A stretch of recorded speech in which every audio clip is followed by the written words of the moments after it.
Halo semuanya, kembali lagi bersama gue Dimas di sini di channel Dimdims.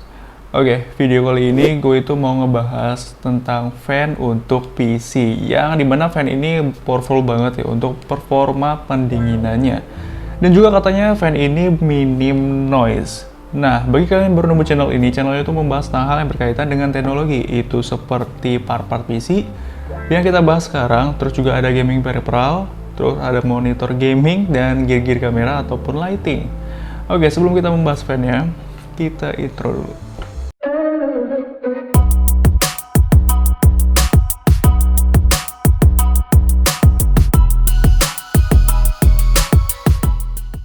Oke, minggu kemarin gue itu baru dikirimin barang terbaru dari Thermaltake, yang dimana fan-nya ini katanya powerful dan minim banget ya noise-nya. Namanya itu adalah Talkfan 12, yang dimana dia ini berukuran 12 cm. Tapi Talkfan ini dia memiliki dua versi dengan ukuran yang berbeda. Itu ada ukuran 12 cm yang seperti ini ya, terus juga ada ukurannya itu 14 cm yang lebih besar. Itu juga sebagai opsional ya, jadi sesuaiin aja sama kebutuhan kalian itu gimana. Nah, katanya fan itu juga adalah salah satu fan yang bisa menyaingi fan dari Noctua. Ya, ini adalah versi yang harganya itu cukup bersahabat dibandingkan Noctua. Tapi di sini gue nggak ada sampel fan dari Noctua, jadi gue nggak bisa bandingin secara performa. Ya, karena nggak pegang barangnya. Nah, sebelum kita melakukan pengetesannya, kita tuh mau ulas dulu ya detail-detail fan dari Thermaltake ini. Nah, di sini kalau boxnya itu emang diperuntukkan untuk satu fan aja, yang dimana untuk display dari fan-nya ini terlihat sangat jelas dan spesifikasi dari fan-nya. Di dalam packagingnya ini dia itu ada satu buah fan ya, terus juga ada satu kabel extended PWM, terus juga ada beberapa baut untuk ke casing ataupun ke radiator.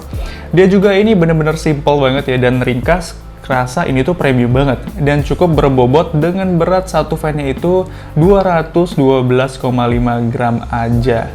Kenapa bisa? Beratnya itu cukup berbobot. Karena top fan ini dia memiliki build quality-nya itu benar-benar kokoh, apalagi di dalam fan-nya ini dia itu ada part-part yang terbuat dari bahan steel atau metal dan juga ada hydraulic bearing-nya. Yang kata Thermaltake itu ada namanya Metal Reinforced Motor Hub. Ya, fan ini dia memiliki sebuah mekanisme motor di dalam fan-nya yang berada di bagian tengahnya ini yang berwarna gold plate yang memberikan stabilitas dan juga daya tahan ditingkatkan. Kalau kita ngomongin masalah hidrolik, top fan ini dia memiliki hidrolik generasi kedua yang menggabungkan poros dengan goresan di dalamnya yang dapat memutar dengan stabil di kedua sisinya dan juga bisa mengurangi kebisingan selama berputar. Emang ya, mekanisme dari top fan ini itu sudah didesain dengan sedemikian rupa agar dia itu bisa menghasilkan performa yang tinggi dengan low noise. Nanti akan kita tes ya gitu gimana. Untuk dimensi dari fan ini, dia memiliki tinggi 12 cm, lebar 12 cm, dan memiliki ketebalan itu 2,5 cm. Desain ini pun gue cukup terkesan, karena bener-bener low profile banget. Hadir tanpa adanya RGB-RGB-an yang nyentrik.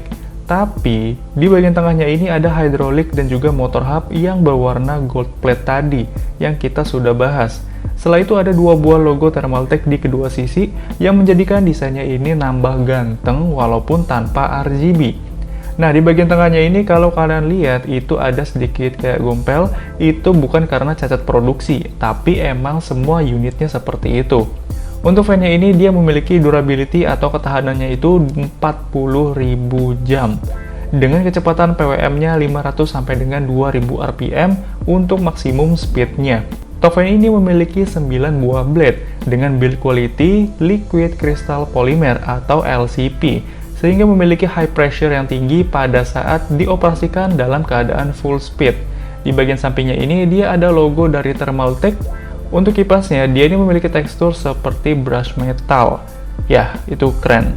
Setelah itu, top fan ini dia memiliki rubber pads di keempat sisinya yang cukup empuk, menjadikan sebagai peredam getaran pada saat fan ini berputar, sehingga tidak menimbulkan gesekan pada baut ataupun pada saat kalian gunakan di dalam casing, air cooler, ataupun di radiator. Oke, kayaknya kita tuh sudah dibahas detail-detail dari top fan ini.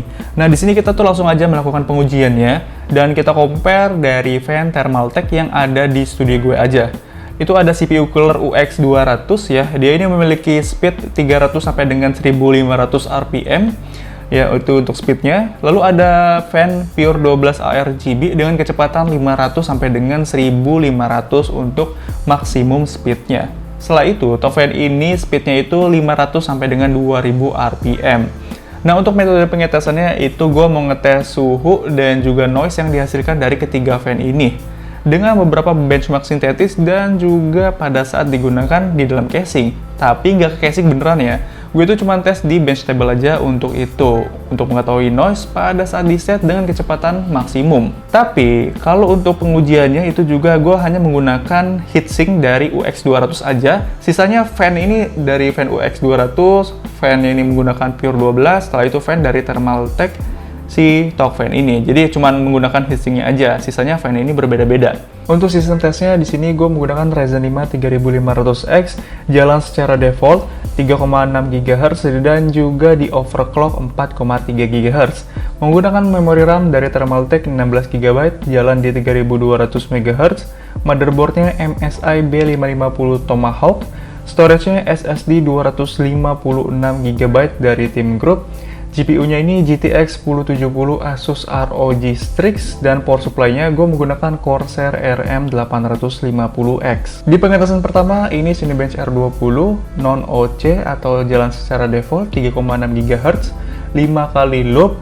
Suhu ruangannya itu adalah 26 derajat Celcius. Oke, kita bacakan dulu. Kalau untuk top fan itu suhu yang maksimum mendapatkan 59 derajat Celcius dan untuk rata-rata temperaturnya di 49 derajat Celcius. Setelah itu untuk Pure 12 ARGB itu bisa mencapai 61 derajat Celcius untuk maksimum temperaturnya. Kalau untuk rata-ratanya itu di 54 derajat Celcius. Kalau UX200 fan RGB ini bisa menyentuh 63 derajat Celcius untuk maksimumnya.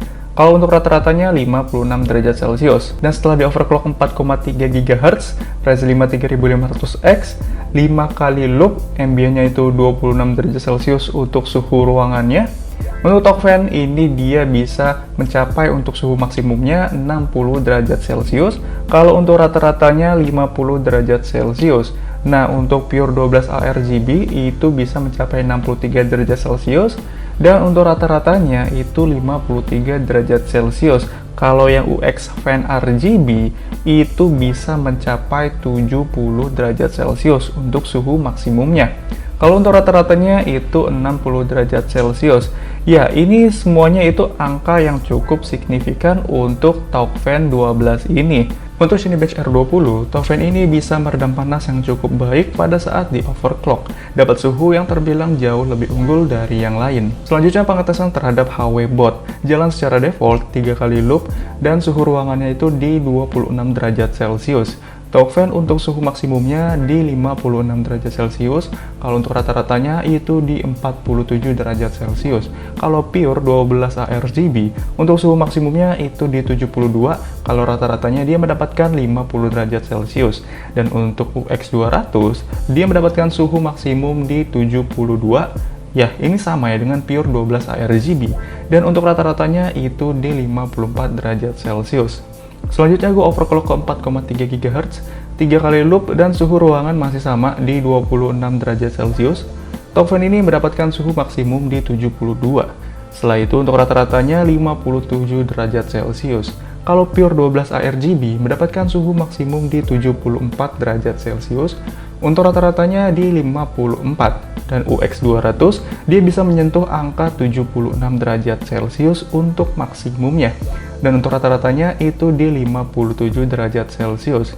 Gue menggunakan HW Info untuk mengetahui suhunya. Ternyata Talk Fan ini masih tetap unggul dari pengetesan Cinebench R20 dan HW-Bot secara default dan juga di overclock, mendapatkan suhu yang paling adem. Dan ternyata mekanisme dari hydraulic bearing dan juga motor hubnya ini bekerja dengan cukup baik, yang menghasilkan performa tinggi.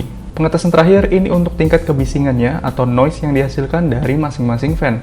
Di sini gue menggunakan mikrofon Audio-Technica AT2020 XLR dengan dB meter online untuk mengetahui sensor desibelnya. Tadinya mau menggunakan dB meter dari handphone atau dari iPhone, cuma mikrofon handphone ini kurang bagus, jadi hasilnya nanti nggak bisa maksimal.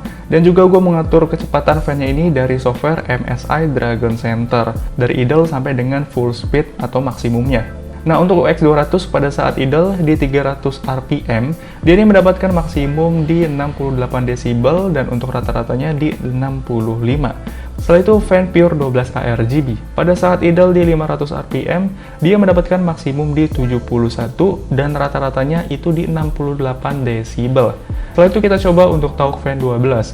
Pada saat idle di 500 RPM, dia ini mendapatkan maksimum di 70 desibel dan rata-ratanya di 62 desibel.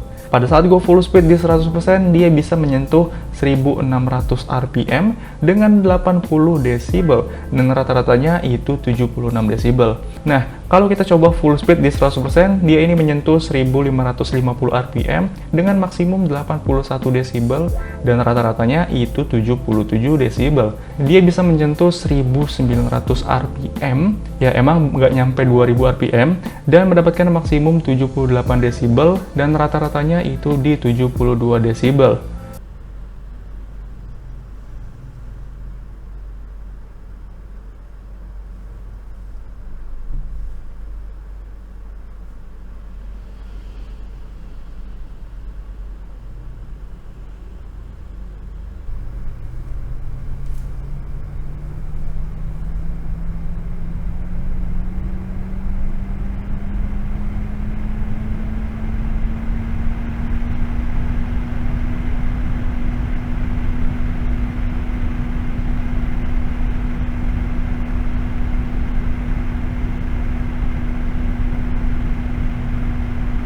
Di sini cukup terdengar bising pada saat full speed di 100%.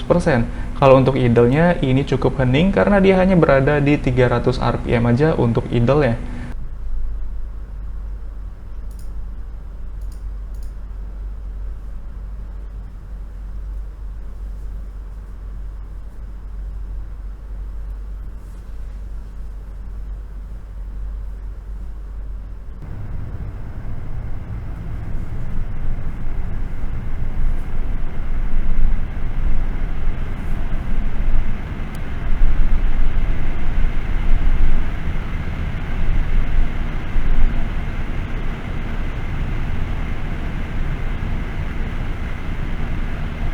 Angka yang cukup mirip dengan fan bawaan dari UX 200 untuk tingkat kebisingannya pada saat full speed di 100%.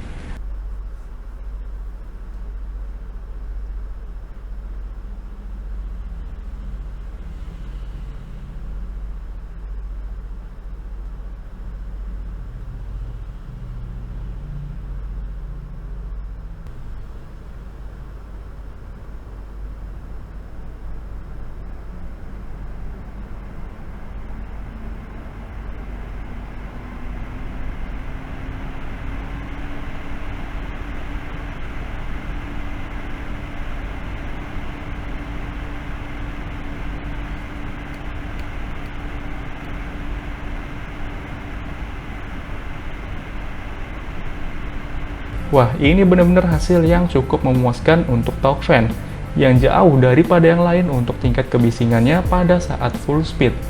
Padahal dia ini bisa mencapai 1900 RPM untuk full speednya, dan bahkan bisa lebih sunyi dari yang lain pada saat full speed di bawah 1900 RPM. Nah, tadi adalah pengetesan kita terhadap Talk Fan dan beberapa fan yang lainnya. Performa yang dihasilkan pun Talk Fan ini jauh lebih unggul dibandingkan yang lainnya. Ya, emang secara di atas kertas pun dia itu jauh lebih tinggi untuk putaran RPM-nya, tapi dia ini bisa menghasilkan noise yang jauh lebih kecil di antara yang lain, dan suhu dihasilkan pun itu cukup lumayan adem di antara dua fan yang ada di sini. Sebenarnya gue itu mau ngetes juga ya di radiator Thermaltake TH360 yang ada di belakang gue ini. Cuma gue itu dapet sampel fan-nya ada satu ya.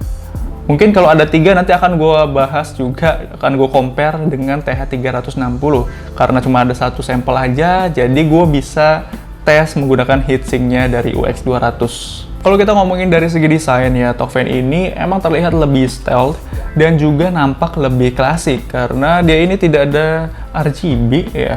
Nah, di sini sih menurut gue sih selera yang main. Ada orang yang suka dengan RGB-RGB-an, tapi nggak perlu performa fan yang tinggi-tinggi. Yang penting itu adalah RGB.